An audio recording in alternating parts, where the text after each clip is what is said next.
Life is too short to stuff a mushroom by Barrie Mahoney. I often think of that throwaway and impatient comment by the author Shirley Conran that life's too short to stuff a mushroom. It's a quote that often occurs to me when I'm confused, bewildered, or reach a dead end in an argument that I'm having with myself. I had one of those mushroom moments a few days ago. I've been uneasy about using the term expat for many years. This confusion and conflict came to a head during the height of the migrant crisis, when I began to see more clearly that, more ever than before, there's no real difference between an expat and an immigrant. As I've been writing a series of articles for expats for some years and published a book called Expat Survival, as well as running a popular website of the same name, it did seem an unnecessary complication and expense to change the title to Immigrant Survival, and so I left the issue on the back burner to stew. I'm well aware that the subject of whether British expats living in Spain, France, Italy are expats or immigrants. Personally, I'm very happy to be known as a European immigrant, for that is what I guess I am. For me, the term expat sounds colonial and temporary, whereas being an immigrant sounds as if it's a long-term commitment or even permanent. However, if we think about it, we're no different to the 3 million or so European immigrants currently living in the UK, yet we never refer to them as European, Spanish or French expats, do we? I'm aware that a debate over the subject can cause heated arguments over dinner or drinks in the local expat bar. If in doubt as to the true meaning, it's always a good idea to check the Oxford Dictionary, which in this case defines an expat as a person who lives outside their native country. It stems from the Latin ex, meaning out, and patria, meaning native country. So am I, and others like me, an expat or an immigrant? Personally, I'm still confused.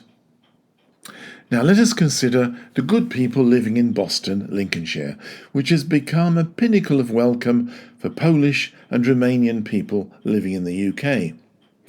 Do the locals refer to them as expats or immigrants? Personally, I don't think I've ever heard the community being referred to as anything but immigrants. So why is there any difference for myself and Brits living in the Canary Islands or the Costa Blanca? By now, readers will probably think that I'm being unnecessarily over-pedantic over two simple words. No doubt I'll also be accused of being politically correct, but words and definitions do matter because they link to meaning, understanding, and our subsequent attitudes to others. If I use the word expat, am I referring to well-off and fortunate foreigners who've made a temporary move to a hot and sunny country only to enjoy sipping gin and tonics on their terraces all day? I'm certainly not referring to refugees from Syria or Africa fleeing for their lives, travelling across stormy seas with little more than the clothes they're wearing. However, are we not the same?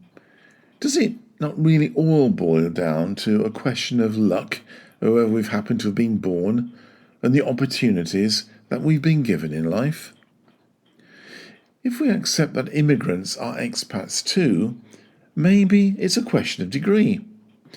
Expats in the traditional sense usually have a choice of whether to return to the country of their birth or to stay in their adopted country, whilst many immigrants certainly have no choice over their future.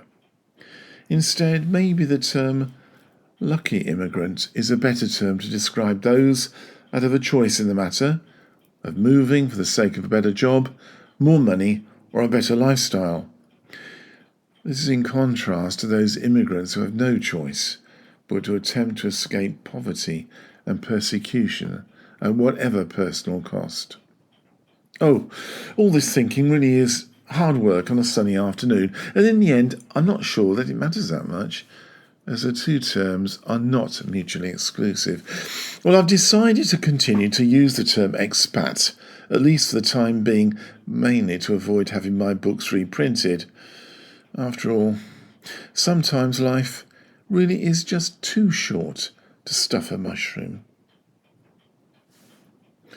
You have been listening to Life is Too Short to Stuff a Mushroom by Barrie Mahoney, and this is part of the Letters from the Atlantic series.